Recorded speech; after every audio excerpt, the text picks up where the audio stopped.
right, so welcome to everyone, both in the in-person audience and the virtual audience. Thank you so much for being here today. I know that it's looking like maybe tolerable weather out there on a Friday, so we appreciate that you joined us. We are here with a very, very special guest, and that is Dr. Mark Hager. Dr. Hager, as you know, is an associate professor at the School of Community Resources at Arizona State University. He has been at Arizona State since 2008. But he has really accomplished so many things that it was tough to fit them all into what is supposed to be a quick intro.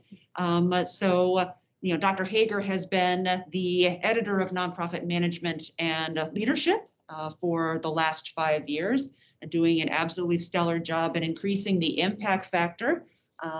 He is a CORD affiliate, and he is really what I think is unique to both myself and my colleague here, Dr. Allison Russell.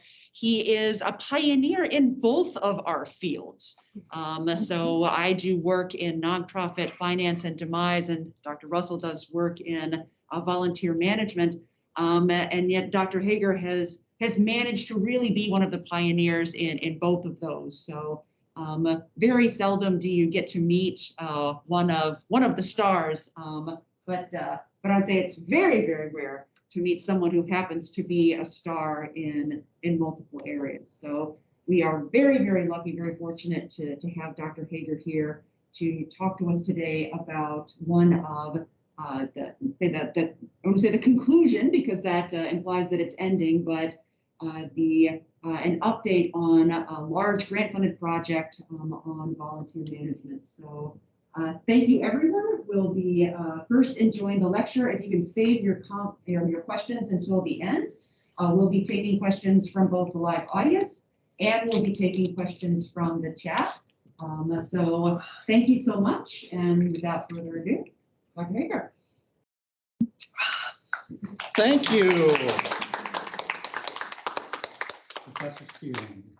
I would like to express my thanks to the University of Texas at Dallas for the opportunity to come out at what I hope is a tail end of a pandemic. It's nice to get out. My classes have been online and will be in the spring. So getting in front of real people to talk about real work is exciting.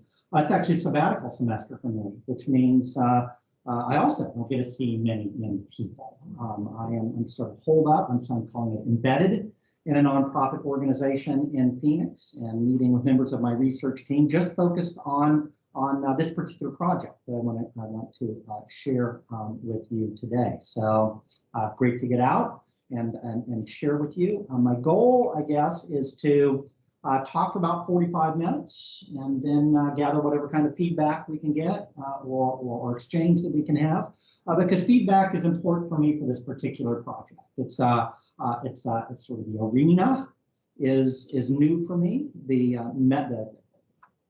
data analysis method is new to me. But my hope is to, once I've gotten some feedback on this is the second time that I presented it, is to then start putting presentation down on paper, and it can only be the best it can be if I've gathered as much feedback, criticism, and adjustment as I possibly can. So please absorb and help me adjust, and it'll be So I want to talk about a specific project, introduce you to it, show you how far I've come on that, but it starts pretty broadly. You see the title here behind me, technology adoption, which is a main focus, and it's sort of one of the elements of this new arena, substantively, that I mentioned that I'm dabbling in right now. But then there's this civic engagement leadership, which is very broad. That should cause us to think broadly from the outset about how does work get done in our communities. Who does that work? How do we organize to do that work? And a lot of nonprofit and philanthropic studies, especially on the management and the leadership side, have to do with the question of civic engagement leadership. We often don't put those specific words together, but it's my way of sort of thinking broadly from the outset. What might fall under civic engagement leadership? Well, I'm talking in a public administration, public affairs school, and so people in the audience might think about government first when thinking about engagement leadership, and certainly they are elements. I mean, they're organizers around political issues, advocates, and the politicians themselves who are agents of civic engagement leadership.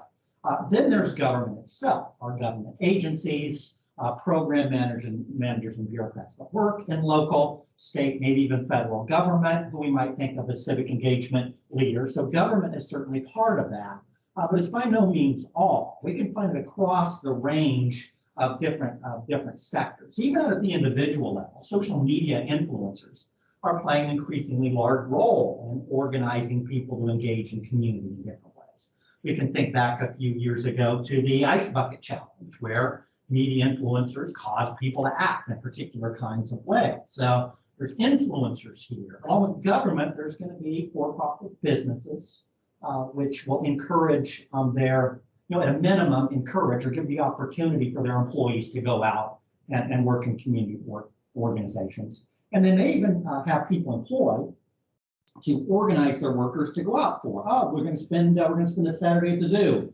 Everybody come out and work at the zoo, and whatever the underlying motivations of that corporation are, they are at least helping their workers to get out into the community and work in community organizations. So for-profit organizations, general, social, government, but an elephant in the room here is going to be our private nonprofit organizations, which are often created specifically for civic engagement purposes or for service delivery purposes. And so that's where a lot of the action happens in this particular space. We have these, what you might think of as more civic kinds of organizations, community organizations, membership associations and clubs, where people, whether or not there's service happening, there's at least engagement that's happening, an opportunity for people to meet with each other and to volunteer in that space. There are the more bureaucratic nonprofit organizations where more of the volunteering happens, and we have executive management teams that are responsible for leadership, thinking strategically about engaging community and bringing people in to make those kinds of connections. But an important point here is connections. I think this often gets overlooked in the broader sphere and thinking about how work gets done in the community. There's an HR function here that often gets overlooked. None of this happens magically, right? On the one hand, you have supply of people that want to get engaged in their communities. On the other hand, you have organizations, nonprofits, corporations, government agencies that have a mandate to either engage or to deliver programs in communities, and once they bring that supply together, and often do, but too often in haphazard ways, and are only really successful if they are strategic about managing those volunteers productively towards those various kinds of outcomes. That's why I put this in the middle, volunteer management units. And in the best cases, these are programs, often in nonprofit organizations, often in local government as well, that are very purposely about bringing volunteers into organizations and using them. It's real work. This is an HR function inside the best developed nonprofit organizations and local government.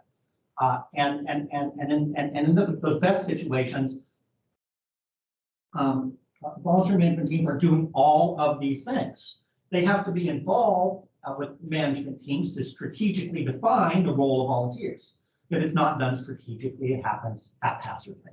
We need to recruit prospective volunteers. And once recruited, we need to appropriately screen them and match them into assignments.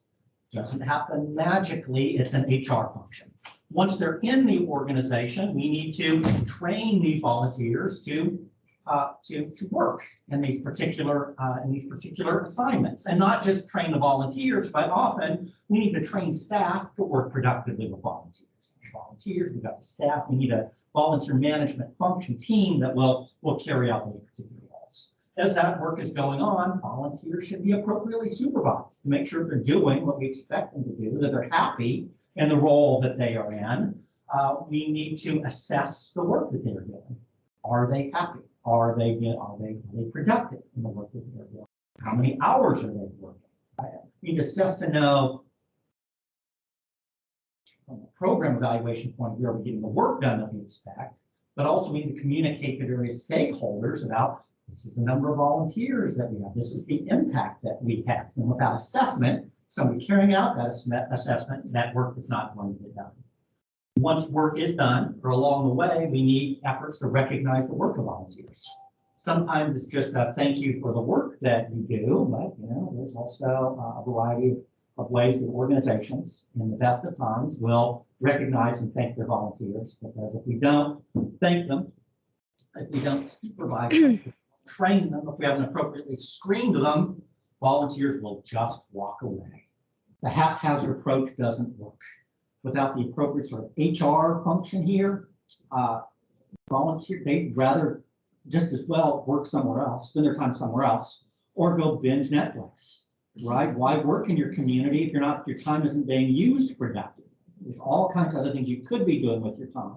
It's those organizations that productively are employing these practices, building a management team that gives volunteers the kinds of experiences that they feel makes good use of their time, they can make impacts on the community, that you have this meshing, supply and the program management, the organization, in order to get work done in our community. So I like to start off by saying, this is real work. It's often overlooked. It's done too haphazardly in many community organizations, but when it's done well, it can be very effective in terms of, one, getting work done, and two, keeping our volunteers engaged in our communities. Here's an example, not too far to the north. You maybe went by here yesterday. This is a different breed, is an animal rescue, which has a 12-acre dog sanctuary just north of McKinney. So the work that happens or gets done at a different breed doesn't happen magically, right? They were able to home 5,000 animals over the past 2 years with a small staff. How do you get that work done? Well, you engage an assortment of enthusiastic volunteers who are fostering animals, walking dogs, transporting animals from place to place, working special events. And that only gets done if staffers at a different breed have gone to the effort to recruit.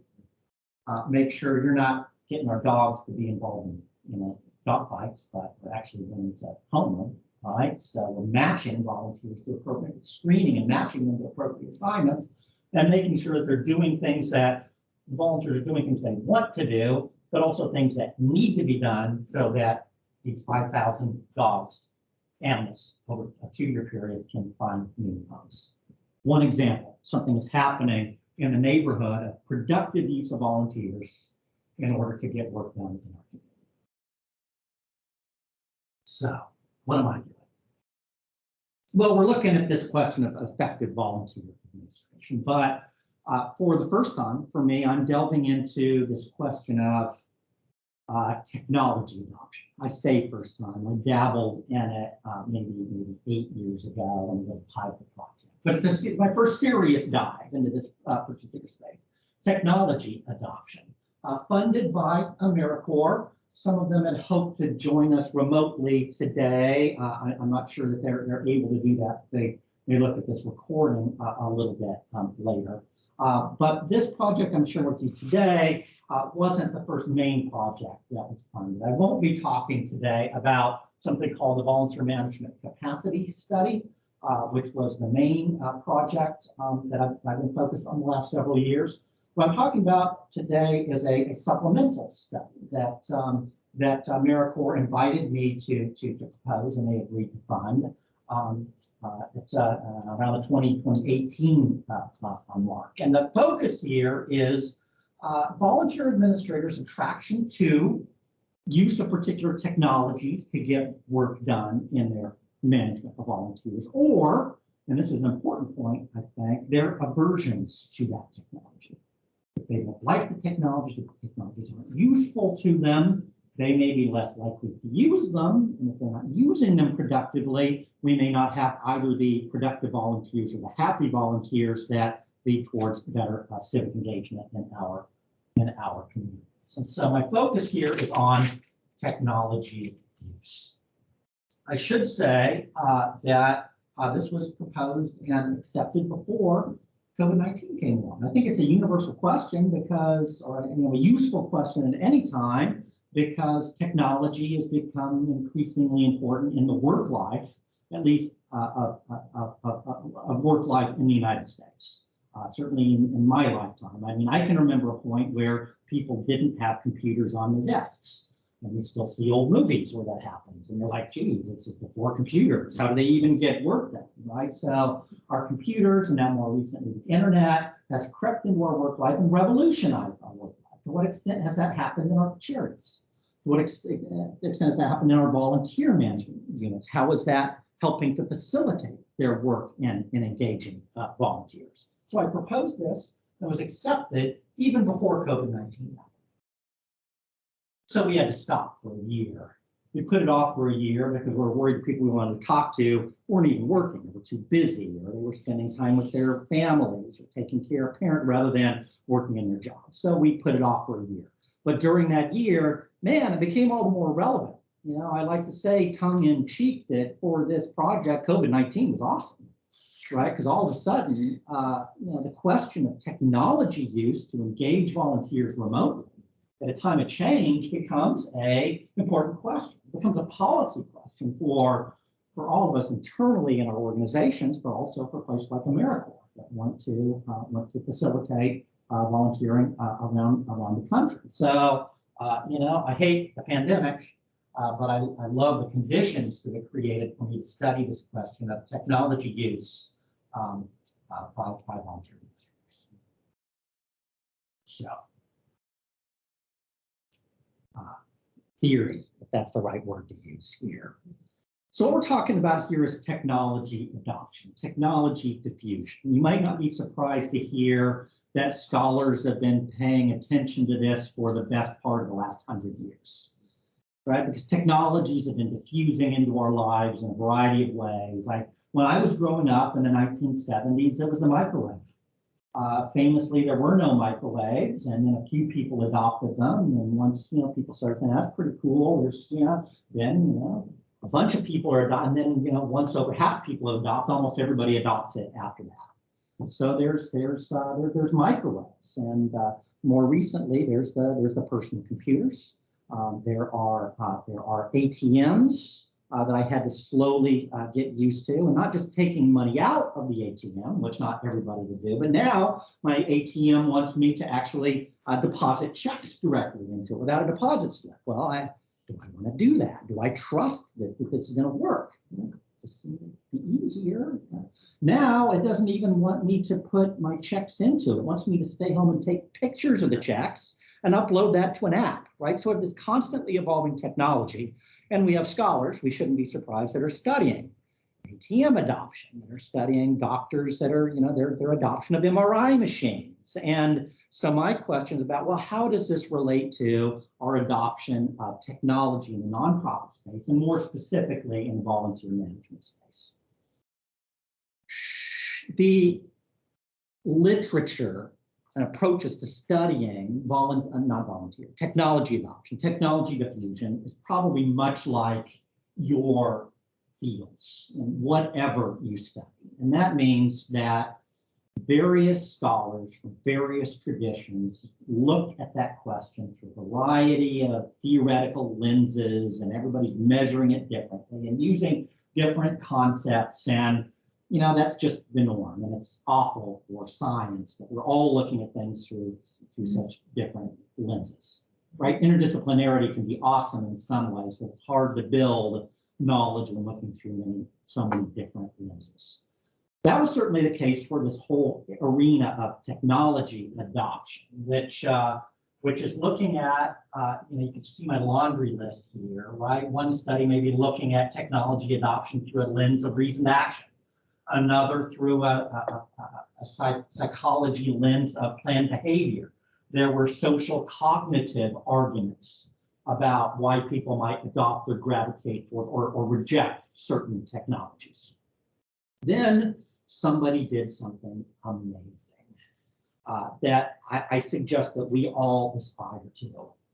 That will almost never happen in any of our fields. But if we can do this, we will become amazingly famous, like this one at Venkatesh, who was an eminent scholar in the business school at Virginia Tech, who back in a 2003 paper with some co-authors, he reviewed all of this, and he's like, look at this cacophony of different theoretical perspectives here.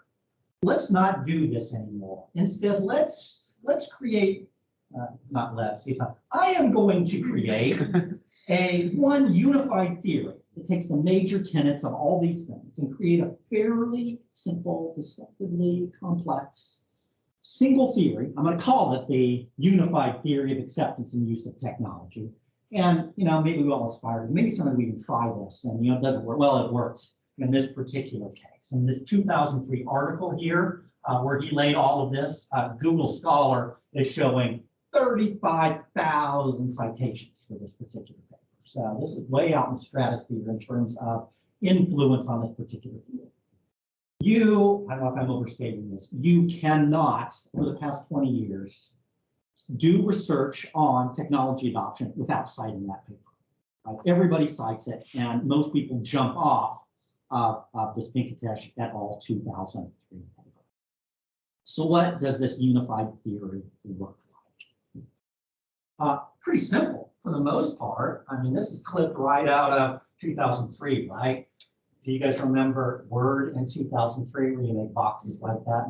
So that's what he did and copied it right into his paper. This is what Word looked like back in the day. 4 major forces: performance, effort, social influence, and facilitating conditions. I'll talk more about each of these here in a few minutes. He's saying these 4 things have a direct influence on your intention to use a particular technology, and your intention to use it should have a direct influence on your use of that technology. Pretty simple, right? And he uses the various, the literature to that point to help support this unified theory. It's a little more complicated than that. He said there's going to be some forces that don't have a direct influence, but will moderate those direct influences. And that's what's down here at the bottom. Gender, age, the amount of experience you have with technology, whether or not it's your idea to use that technology, should moderate. And everything doesn't moderate everything, right? Gender just moderates the first 3, age all 4, experience doesn't moderate performance, but so he has propositions, arguments, explanations about why he expects these things to matter, and under certain conditions, these things to matter to help us to understand behavioral intention to use a particular technology. So 20 years go by and 35,000 people pay attention to that particular article, and the main tenets of it are still very much in place. Like I said, it's been a very influential theoretical position here. But there's people built on this over time. You still see, and this is my effort to sort of build what I'm doing in this TIVA study. You still see these 4 main, we'll call them constructs here, that are meant to influence behavioral intention. But there's a 5th here that has sort of come in, and we'll call it anxiety, which Venkatesh says, I don't expect that this is going to matter. He sort of talks about it a little bit in that 2003 paper, but he sort of lays it off to the side. But the field has gravitated more to the idea of anxiety towards technology influencing people's behavioral intention. So that's a 5th, call it construct here. And these 5 that I'm suggesting might have a direct influence on behavioral intention. There's a couple of constructs, though, from the original UTAT model that I'm thinking should influence, moderate these relationships. And I've got them up here. Attitude toward technology and voluntariness. And again, I'll talk about these here in a minute. I'm just suggesting the same conceptual relationships, propositions here about moderation that Venkatesh does. But what you see here are the 1, 2, 3, 4, 5, 6, 7. We're going to call these constructs rather than variables. Because what we have, the way that Venkatesh does this, and the way that I do it too, I'm going to show you, is not individual variables, but a variety of indicators, usually about 4 different questions that we ask that are supposed to sort of add up and give us an indication of sort of a construct that underlies those specific measures. And so here we have 7 items we're going to measure as constructs in this particular study. 7 constructs, but there are other things going on. There are 3 variables as well. And they were in that theoretical position. Your age isn't a construct, right? It's just your age.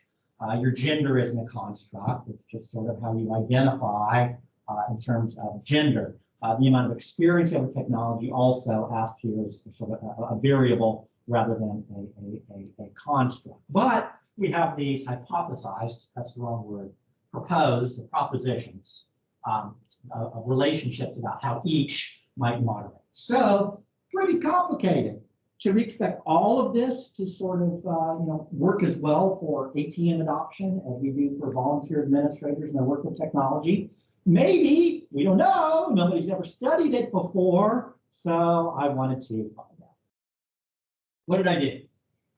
Well, I mentioned before that the Corporation for National Community Service, which has recently rebranded under their major program name, AmeriCorps, a federal agency, funded my effort to understand this particular question a little bit better. I didn't want to do it. I didn't want to do it myself. I want to do it myself. I wanted to work. In order to do the best research, I think you need to find partners who are going to help you to do a professional job. So I wanted to work with volunteer administrators. And so I wanted to talk to the field. And so partnering with someone in the field in order to talk to the field is highly recommended. In this case, I developed a research partnership with the Council for Certification and Volunteer Administration, CCVA.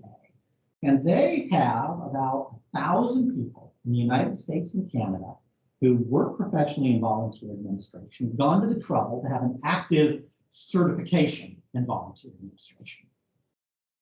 And so CCVA agreed to come on with me as a research partner. I didn't represent it as this is a Mark Hager, Arizona State project. Can I have the names of your CVAs? No, it was a full partnership, and they embraced that. They were great partners on this and helped me think through the project at every stage. But they did, importantly, give me a full list of CVAs and their email addresses and their phone numbers, and that became my population list. So I have this very defined population of about 1,000 people in the United States and Canada that have this particular condition. They have current certification with the Council for Certification and Volunteer Administration. Data collection. You want a job done professionally, you go to the pros. So I went to the University of Chicago Survey Lab, who advised on research design, helped me to focus in better on the research, the survey questions that I wanted to ask, and ultimately collected the survey data. I said there are about 1,000 CVAs, but this is happening during the pandemic. Even though they're active CVAs, some of these folks had not done any volunteer administration over the past 12 months. Right? The organization may be completely shut down, or they may be furloughed and they're not doing it. And so when we learned about that condition, we removed them from the denominator. Right? They sort of fell out of the population. So our population, not just CVAs, but CVAs that were actively engaged in volunteer administration over the previous 12 months. So our denominator falls down to only 899 cases. Out of that 899, we've got 546 to give us survey data. 60% survey rate is, pretty good as things go. And these are the folks I'm going to talk about today. I'm going to talk about the survey data. That said, I want to, in describing these constructs a little bit, I'll have some quotes, and you're going to say, where did those quotes come from? Well, these 546 people at the end of the survey, the last question says it's like, hey, thank you. And sorry, we know that, with these closed-in survey questions, you don't really get to tell us what's going on. You're just answering a bunch of specific questions, and you don't get to give a flavor of what's really going on in your organization. But you check here, virtually, check here, if you're interested in maybe doing a virtual focus group with us in coming months. And out of this 546 people, we ended up over this past summer and spring having 33 virtual focus groups across the United States and Canada with 181 CVAs.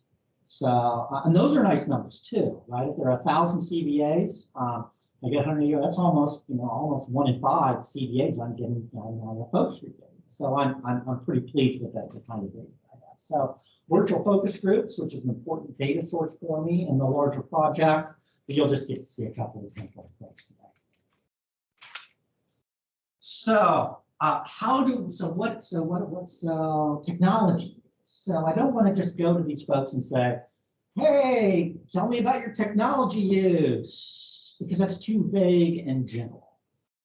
I found that I couldn't focus them on a specific technology because nobody is using the same technology, right? So the question I ask of each organization is, what's the main tool that you are using in order to, the main technology tool you're using to facilitate volunteer management in your particular organization?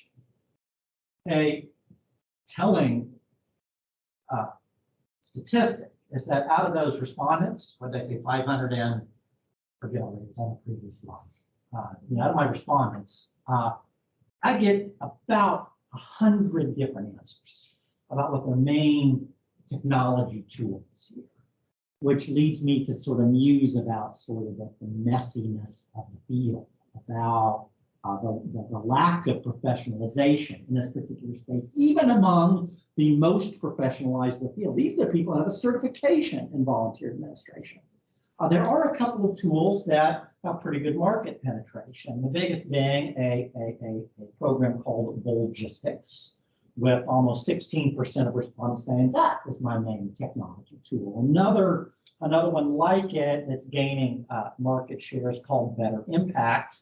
But pretty telling that number 2 on my list is people that say, I'm just using vanilla Microsoft tools here, Word, Excel, maybe Access, maybe Google Docs in order to get my work done. Didn't matter to me what they said. The program, right, the programming that the University of Chicago did plugged whatever they said into the subsequent question. So if they said Volgistics, then Volgistics became the subject of the rest of the question. So if they said Better Impact, then Better Impact became the subject of the remaining question. So you ask them to respond in terms of that one specific, most relevant program. Dependent variable. I don't go all the way to use, right, which is the end game for the UTAUT model, because we've already asked them what's the program that you use the most, right? So I'm after that sort of intervening variable here. Your intention as volunteer administration to use that program on a regular basis in order to get work done in your organization. So Venkatesh suggests that you ask 3, I end up only using 2 because of the math questions with order response categories about their intention to use that program over various time horizons. For example, to what extent you intend to use this program this week? What about in the next 2 weeks? Right? So we ask that a couple of different ways, and they say, oh yeah, I'm using this program right now, versus, oh, I might use it next week. And that becomes the measure of our dependent variable, which is behavioral intention to use that main tool in my volunteer management constructs. Right, there are the 4 main ones that Venkatesh lays out that he says should really influence our intention to use a particular technology. The big one here is performance expectation. Do I think that that technology is going to work well in getting work done, or the degree to which users believe that the system will help them to attain gains in job performance? In the first quote here, this DC Health Association is pretty enthusiastic about the use of Zoom in the pandemic. Zoom really has increased our engagement level tremendously. Pretty enthusiastic about Zoom here. This California Human Service nonprofit is more dubious about the use of Zoom because of concerns about access and equity issues when it comes to use of our remote technologies. Not everyone is going to be able to access Zoom. And because of the people they're trying to work with, they were certainly less enthusiastic about the use of this particular technology. Following Venkatesh, I asked 4 questions. Well, I adapt 4 questions, right? We've got to make them specific to our research context. But an example is, for my work in volunteer administration, logistics is not at all useful, ranging up to extremely useful. And people give me, one of the tick one of the 5 boxes on that particular scale. We don't just ask 1 question, but we ask 4 related questions in order to build a construct of performance expectation. We do some diagnostics here to see how well these questions work together. I might remove them if the construct doesn't work particularly well. This is pretty good. My lambda level on this 4th one here is particularly low. I don't know what I think of this. It doesn't play very well with the other measures, but collectively, these 4 things work together well enough with the other diagnostics. We will leave it in this particular case and work with these 4 measures, 4 indicators of this one construct of performance. Second, effort expectation. How hard is it going to be to use that particular technology? Or the degree of ease associated with the use of the system. Sometimes technologies are expected to really ease our use. In fact, they should if we're going to use them. But this Virginia Health Service nonprofit wasn't very happy with her organization's choice to adopt one of the standard volunteer management technologies called Galaxy Digital. She says, I think I have to have a heart-to-heart with the person who sold it to me, because what I state as our priorities have become almost our major obstacles. The technology that was supposed to facilitate her volunteer management ended up taking her in the wrong direction. The ease of use was poor, and so her likelihood of using that on a regular basis would presumably.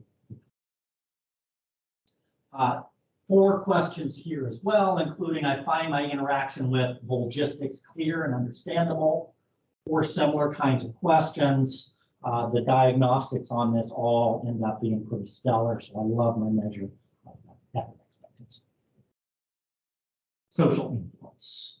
And this includes the kinds of things you might imagine. What do your friends think of this? What do your coworkers think of this? What do your bosses think of this? What does your field think of this? What does Twitter think of this? And how does that influence your thinking about the use of a particular technology? Or the degree to which users perceive that important others, people they trust, believe they should use a particular system. This North Carolina Human Service nonprofit was influenced by her IT team. She was looking for a technology for recording of her trainings, and she said Loom was suggested to me by the shared services IT team. And because she trusted them, they were an outside influence that led her to adopt that particular technology. Less happy for this Wisconsin food pantry here, who her board members, who should be a social influence in all of our organizations, had sort of an unhappy response to her announcement that they were going to move their board meetings to Zoom. She said, we had a couple of board members who said, if this is how it's going to be from now on, that all of our meetings are going to be on Zoom, then I'm just going to quit the board. If your board is saying, dang, I'm not going to go down this road, that might chill your decisions to start using these technologies in order to engage with important outside others. What are the kinds of things we ask? People who influence my behavior could be strongly discouraged. I have to strongly believe that I should use logistics for my volunteer administration. 4 questions that we ask here, adapted from Venkatesh's approach. The diagnostics are all pretty strong from a social influence measure. The 4th item that Venkatesh says should have a direct influence here he calls facilitating conditions. This is the conditions inside your organization, maybe inside your field, that might lead towards productive use of a particular technology, or the degree to which users believe that an organizational and technical infrastructure exists to support the use of the system. That was pretty good for this Michigan hospice nonprofit. He says our organization is really supportive in the use of the particular remote technologies that they were adopting in the pandemic. But it was less helpful for the, interestingly, for-profit organization in this case, the Minnesota Manufacturing Company that engages volunteers for corporate social responsibility. They just weren't set up for it. Now, she says, I'm running at a pace that's ahead of IT. I made the mistake twice now. I put in a help ticket for those jokers. He had no idea what I was asking about. So she has to do this herself. Facilitating conditions were poor in her case. She says, I love this. I'll YouTube it. I'll go do it myself. Just 3 items here. FC2, I guess that was on the previous slide, or I wouldn't even remember what this is anymore. FC2 didn't play well with these particular 3 measures. As I go through the diagnostic, it ends up falling out. So I end up having only 3 remaining here that do end up working pretty well in terms of coefficients, in terms of their VIFs, and then the construct reliability diagnostics that I do for this particular measure. That's the 4, but there's a 5th here we should look at because it's going increasingly vocal in this particular literature, and that's anxiety. And I think this might be important. I think about my mother who turned 80 back in January, and for the last several years now, she's not a young woman. I've been saying, Mom, you might think about getting a cell phone. You could actually text your granddaughters. We could exchange photos with you in real time. What do you think about a cell phone? And so I don't know, maybe 5 years ago, I sent her one. Right, I got it all set up for her. And what she did is she listened, she had it out and she plays with it for me, and she's increasingly frustrated, right? She maybe works with it for no more than 10 minutes. I usually think of her as a patient woman, but it only took about 10 minutes before she stopped. She went in the kitchen, she opened a drawer, she put it in the drawer, she closed it, and she never opened it again. And to me, I think that was anxiety, right? It's just the idea of trying to learn that and work with that awful thing that just made her not going to use that technology. And I think that forces at work all throughout our questions about our technology use in our daily lives or in our work lives. In this case, the degree of apprehension in face of the prospect of working with a particular system, logistics, Zoom, or otherwise. This Florida Human Service nonprofit says my big fear is that I'm going to do something to completely mess up my system. So my research team is coding these narratives, and we see that my big fear, we code this as anxiety. This Oregon school district says, well, I do recommend better impact, but when we made that decision, I was stressed. She got used to it over time, but initially she was pretty worried about the use of this particular technology. So again, we see that stress builder, and we code this for anxiety. I think anxiety may be at work in ways that Venkatesh had not really fully appreciated in his 2003 article. He at least helpfully gave us a number of indicators that he would use. Thank you, Venkatesh. So I adapt them, including when I use Bulgistics, I feel very confident to very apprehensive about using that particular program. 4 different measures here, all with strong diagnostics that give me, I think, a pretty strong measure of a construct of anxiety. Sorry, 2 more constructs here that we propose are going to moderate the relationship of these direct relationships. One is one's attitude towards technology, the degree to which users are supportive of the use of a particular program. So you see this Arizona Youth Service nonprofit loves the idea of social media. If you start out by loving the idea of something, the idea is that the likelihood that you're going to use it is higher. In contrast to this Virginia Human Service nonprofit that says, and I love this because it kind of encapsulates my research question in 10 words. It's no secret that I hate our database, so I don't use it. No mystery there, right? It's very direct. You hate it, you're not going to use it, even though that's the thing that you need to use in order to advance your work with volunteers. If you hate it, Three measures here, AT1 falls out, but an example using logistics makes my work with volunteer administration either much less interesting to much more interesting, and these three remaining items work out pretty well. Last, like in terms of my 7 constructs, is voluntarian. So the degree to which the pandemic fostered change in technology use. Sometimes our volunteer administrators have a lot of control over what they're using, but sometimes not so much. A nice example here in Illinois school that didn't have much control. So this volunteer administrator says the actual volunteer managers don't have input on what we'll be using. We're at a university, so we just have to use what the department uses. So there's, to some extent, there's facilitating conditions in the use of technology, maybe even some IT support, but they don't get their own choices about what they're going to use. And the idea here is that the degree of voluntariness may moderate performance, ease of use, facilitating conditions in your adoption of particular technologies. Just 2 items here asked in a different way about use of technology relative to the pandemic that work reasonably well together, that the diagnostics are not as strong, but my ABE at least minimally passes this condition here. So this is probably what I'll roll with as a not as strong construct measure of voluntariness. So 7 items here. We should at least ask ourselves if those 7 constructs load in expected ways on 7 different factors. And I just show this, to quickly convince you that they do. So one, be here, load pretty strongly in expected ways. And when we look and see if these cross loadings pass discriminant validity tests, my little line over here says that they do. I'll say more about that in the paper and don't expect too much pushback from reviewers. I think we're doing okay on our construct. There are those 3 variables though. So quickly we have an average of 47 years. So not spring chickens. Apologies to anybody in the audience who might be 47 and above, but I'm here to dish out reality to you. I know 47 is no longer close to your teens.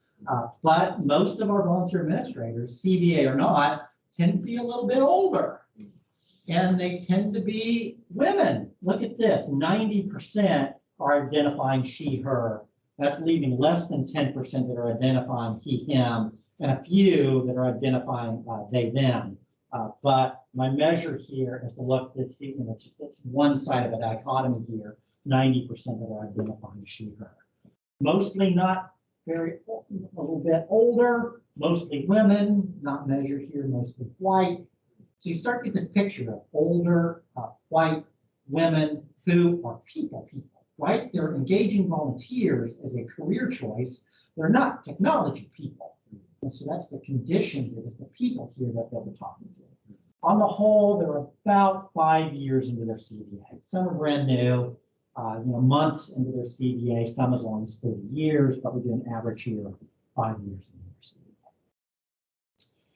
Okay, well, I take about half an hour to get to this important point. What are we actually doing here? The modeling choice here is a type of structural equation model. Structural equation modeling has been done for the past half century or so. The way that we've traditionally done it, traditionally learned about it, is what might be called a covariance-based structural equation model. And I can go back to my graduate student days when they were teaching covariance-based structural equation modeling in something called Lizerol.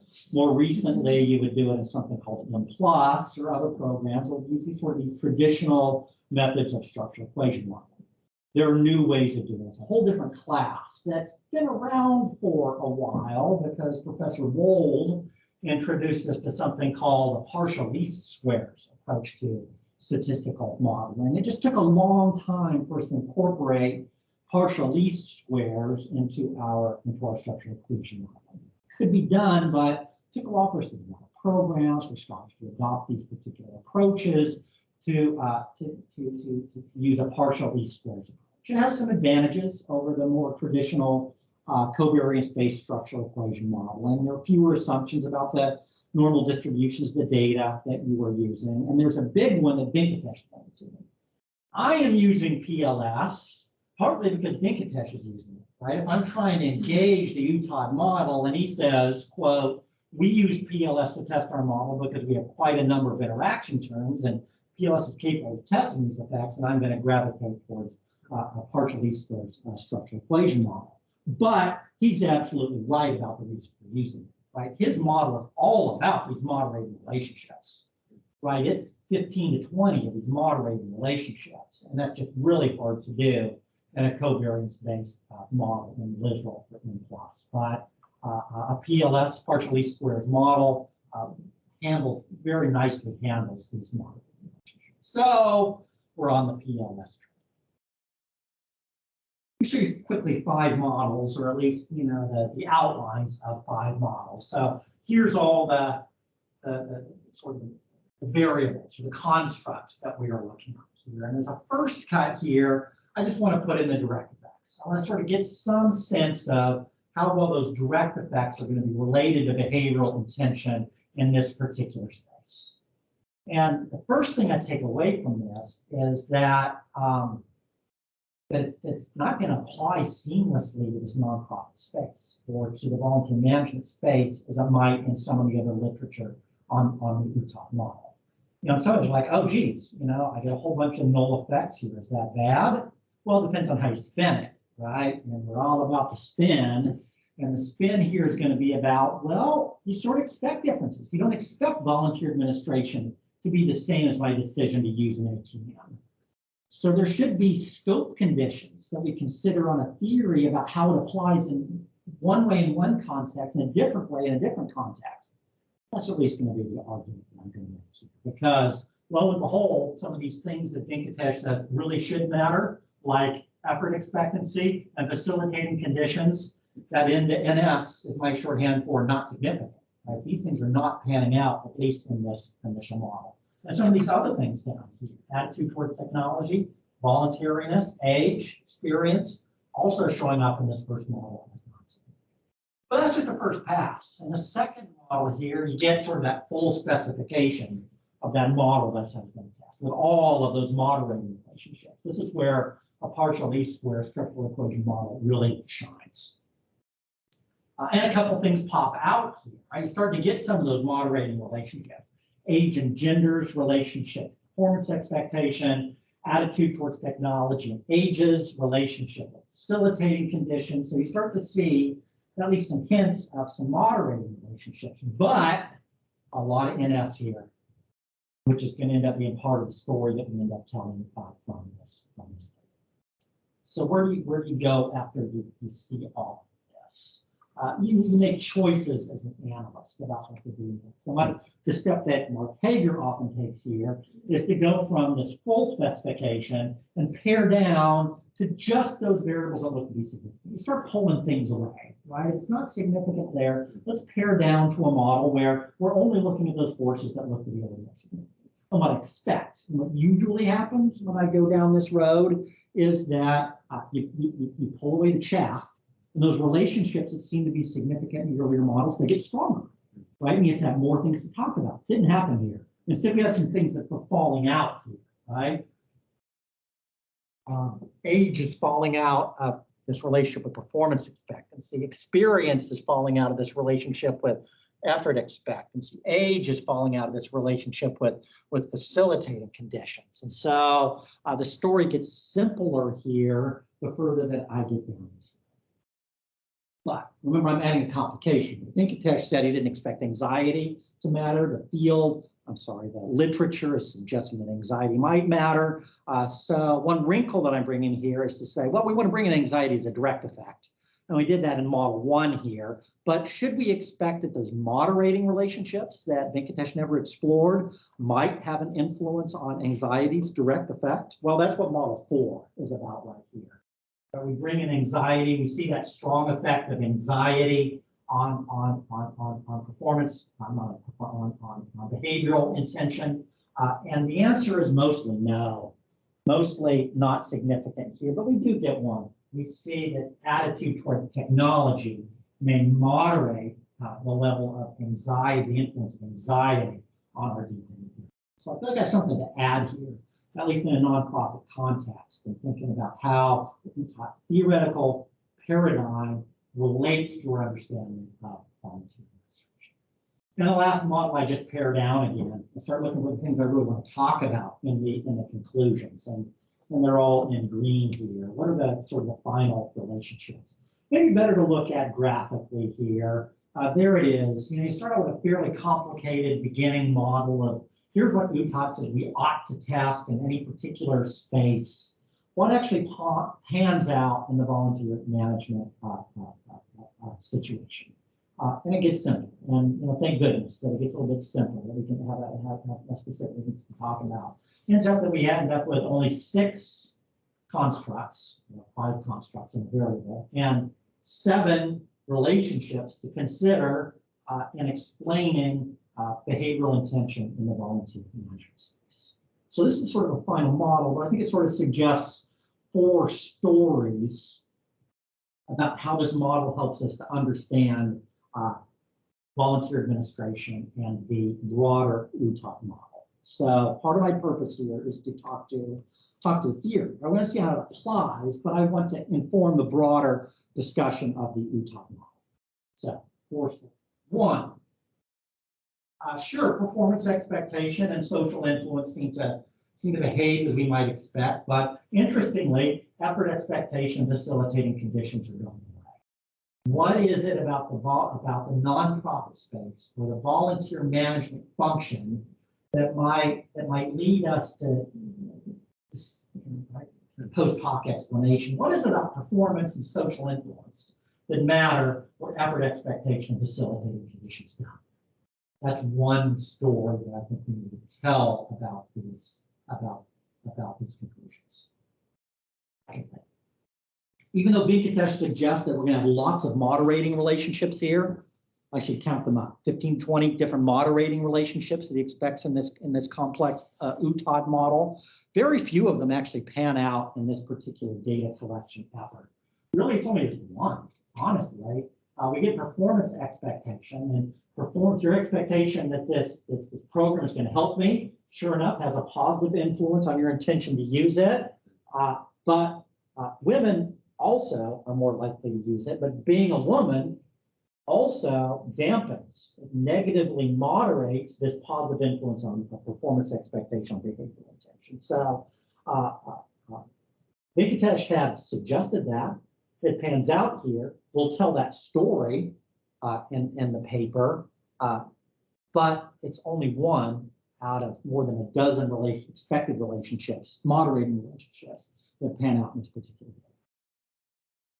Third is this question of bringing anxiety more strongly into the literature, and about how that may matter, particularly in the nonprofit staff member case. So as anxiety increases, behavioral intention decreases. That's this negative relationship that we're saying here.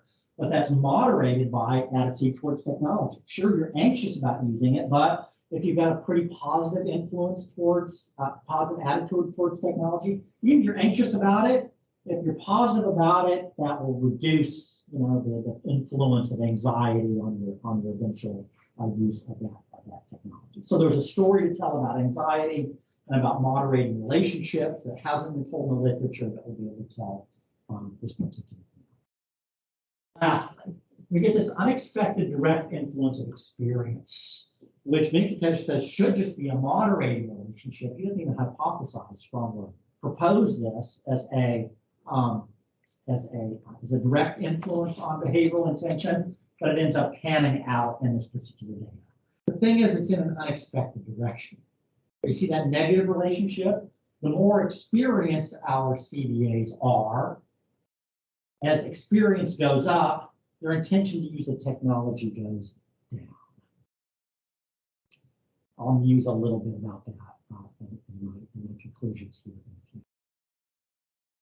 Mostly, I want to write the academic article, and so I want to talk about UTOT and how it applies in the nonprofit space. And so I want to talk broadly in this paper, at the end of this paper, about the implications for UTAT in the nonprofit space. So sort of three broad thoughts here. One is about what's specific in what's important about the nonprofit context. So performance expectation. You know, that this technology is going to work for me seems to matter, but it doesn't. But the effort expectation seems not to matter. How well it's going to work is eclipsing the amount of effort that I put in. I think this has theoretical implications. On the next slide, it's also going to have practical implications. Now, I'm a nonprofit worker. I'm willing to do as much as it takes and work, even if this technology isn't really geared towards me. It doesn't work very well. I have to work a little bit harder, but if I can get the job out of it, I'm going to be willing to put in the work. So performance seems to trump effort expectation. Secondly, in the same nonprofit context, what people think I ought to be doing. My coworkers, my friends, my bosses, my board, my IT team, that matters. That eclipses the facilitating conditions. I'm liking sort of facilitating conditions here to effort expectation, right? I got to put a lot of effort in here. Here, my facilitating conditions may not be strong. My nonprofit, they don't care about volunteer administration. They're not putting resources towards volunteer administration. They're adopting technologies that don't work very well for the work that I need to do. So the facilitating conditions might be strong, but the volunteer administrator is saying, that's not what we care about. It doesn't matter whether, the situation doesn't matter so much as what people think I ought to be doing in that situation. The social influence is eclipsing these facilitating conditions. Third thing I want to talk about theoretically is a role of what I call these individual characteristics. Vinkatesh says these shouldn't matter. He looks more at what he calls these structural characteristics. Performance expectations, effort expectations, right? Those facilitating conditions, and places a lot less influence on anxiety, attitude, experience would pop out in this study than in more. So I present my final model. I'll talk about how it relates to the nonprofit case. I want to talk more about the role of these individual characteristics in understanding technology adoption in the nonprofit case, and what that means for the UTAT model, maybe generally, but also its application in this particular condition. I want to think about practice too. I want to talk to theory, but I also want to bring these ideas back to the field. To the CDAs, I've already talked in a bit, written a bit for their newsletters, but they want to hear a little bit more about the deeper analysis. And the kinds of things I want to talk to them about coming out of this study are the kinds of things that you see on this slide.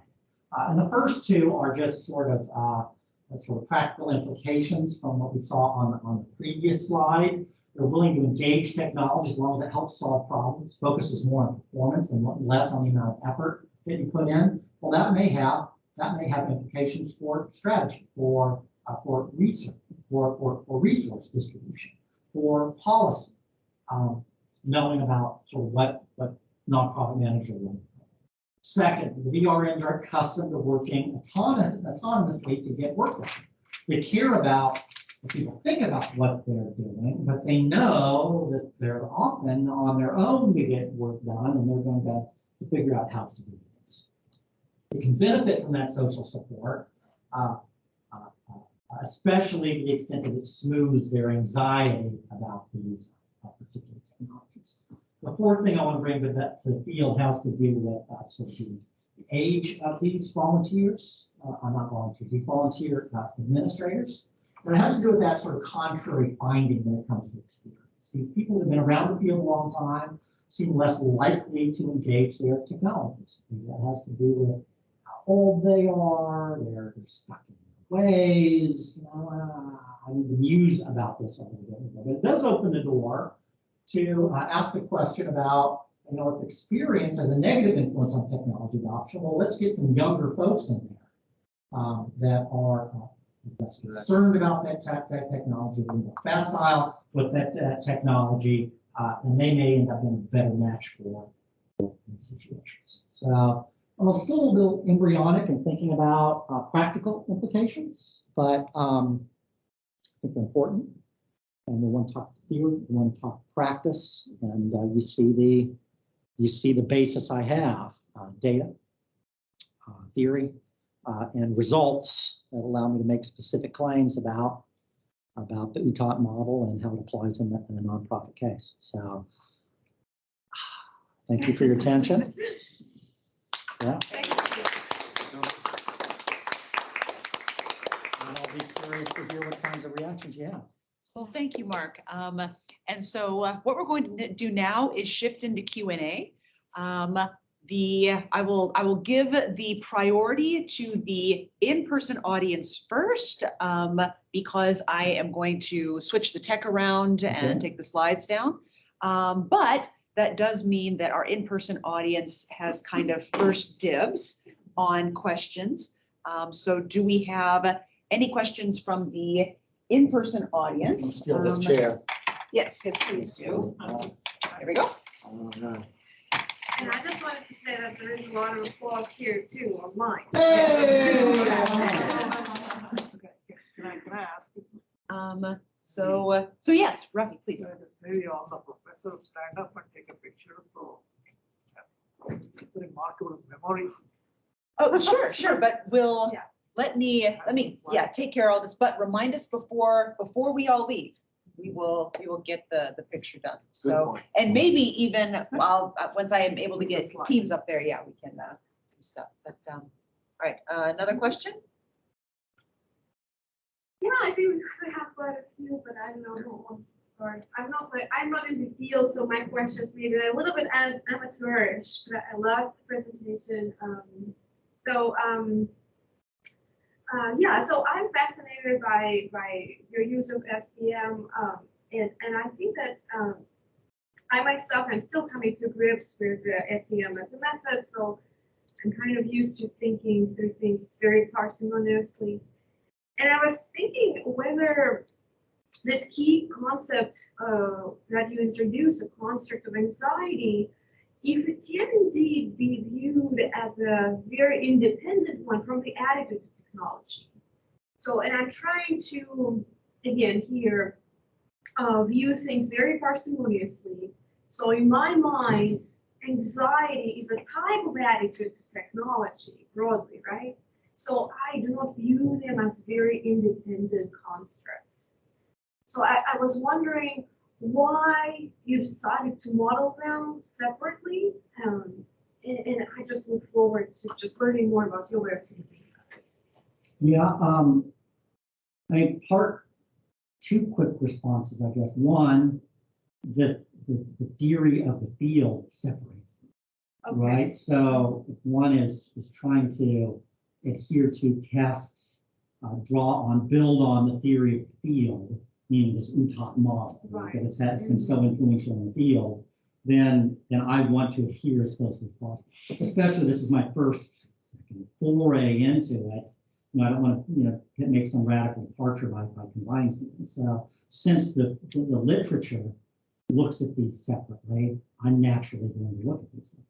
Secondly, you think about that discriminant validity matrix that I put up there, seeing if my 7 constructs map as expected with 7 different factors, they do, which suggests that those are sufficiently separate that they mathematically separate into separate items. So I take your point that there may be some similarity of concepts across those two things, but they're conceived separately, and mathematically they separate out in expected ways, given the way the questions that we ask to measure.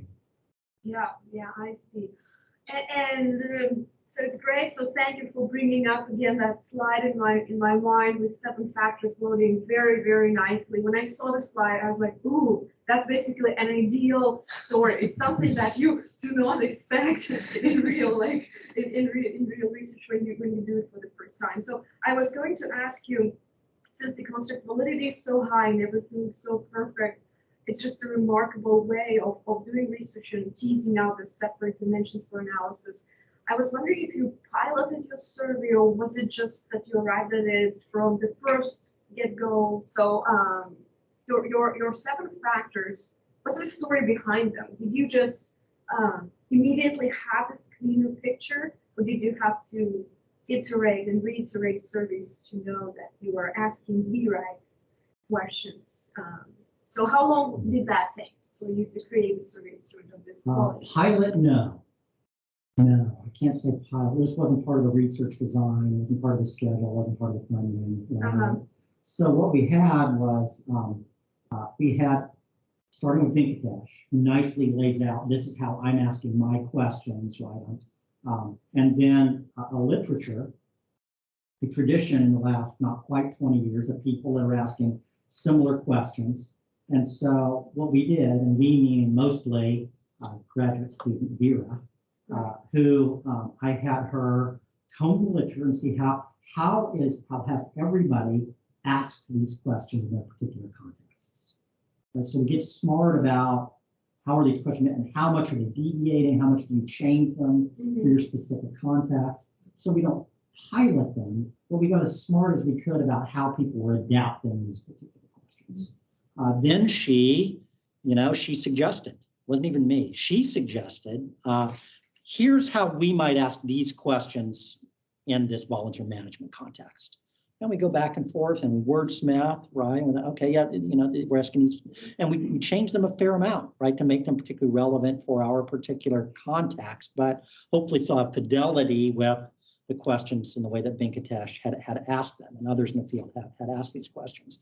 Then we get to the University of Chicago, right? And we get these people that every day are thinking about survey design, and they're like, boy, the way you're asking that is dumb, maybe rethink that one a little bit. And they gave us quite a lot of food for thought about, adjusting the way that we ask those questions. And so pilot, no, but it went through a fair amount of sort of a process and thinking, about, and a number of eyeballs and smart, experienced people about what is a good way to ask this particular question that might return reasonable results. And, even though my diagnostics lead me to pull out certain questions in order to land on a construct that I think I can stand behind, the ones that do end up emerging end up being a stronger part of the study. Thank you.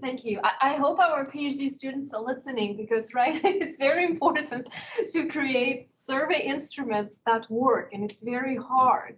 So I just wanted to compliment you on the work that you have done because it's very impressive. Yeah, well, thank you. I mean, a lot of it was and we had somebody that had way too much time, right? Because we're waiting a year for the pandemic to go on. And, Vera spent a lot of time going through these. So there was a lot of focus on survey design. But then you actually get to the, you get your data back. Like I'm gonna start working on it, start laying this out. And if you've done it right, if you've thought about it well enough beforehand, then you lay it, you have what you need. I didn't. I don't have a good measure of voluntariness. Why don't I have a good measure? Why didn't I think ahead well enough, right? Why didn't I read well enough? Why didn't, so I had to sort of, my two questions about voluntariness are asked in a very different way. I have two rather than 3 or 4 questions to ask there. Can I, the diagnostics on voluntariness aren't very good. So I have a measure of voluntariness, but it's much weaker than the others. And part of that is lack of foresight. You wish you can get a time machine, right? That you say, now I need to have a better measure of voluntariness. And, but ultimately you have what you have, you plan as well as you can, and you hope that you were smart enough from the beginning to have what you need at the end. Yeah. Thank you. As a quick follow-up, how much do you think that the voluntariness construct was influenced by the fact that your context is essentially the technology of organizing voluntariness? Yeah, good question. Yeah. That's a very meta question. Very. Well, I don't know structural equation model, so it's my one methodological contribution. Well, right there. and I don't, I'll have to think about your question a little bit. What I do think is those questions are they're specific. They're questions that Venkatesh would never ask. They're about the pandemic, right? They're very situation specific kinds of questions. So already they're different than the rest of the constructs. So there's that. You're asking something different again, right? It's like, there's a great sort of situation and study of volunteering. And there's an important article from some years ago in the American Sociological Review that says, we're studying volunteering by relying on respondents who are volunteering to answer your question. So you have a bias built into the study of volunteering because you have people that are volunteering. You only have the volunteers who want to take your survey in the first place. And I think it's just such an important argument to consider in our study of volunteering. We have this built-in positive bias in our respondents. You're asking a similar question. I think we'll have to reflect further. We're up next. Thank you, Dr. Hager, and I'm so grateful for your presentation.